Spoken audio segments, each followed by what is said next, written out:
రక్షణ పొందాను కదా, ఇక నేను పరలోకానికి వెళ్ళిపోతానులే అని నిశ్చింతగా నిద్రపోతున్నావా?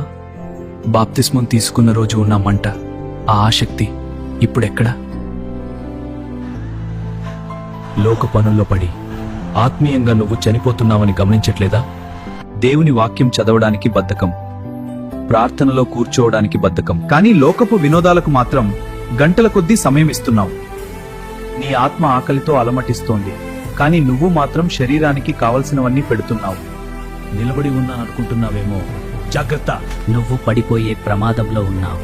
ప్రకటన 3:16లో దేవుడు స్పష్టంగా చెబుతున్నారు, నీవు చల్లగానైనను వెచ్చగానైనను లేవు, నీవు నులివెచ్చగా ఉన్నావు గనుక నిన్ను నా నోట నుండి ఉమ్మివేయబోచున్నాను.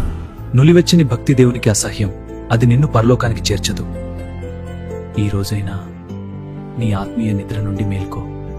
దేవుడా, నాలో ఆరిపోయిన ఆసక్తిని మళ్లీ రగిలించుగా.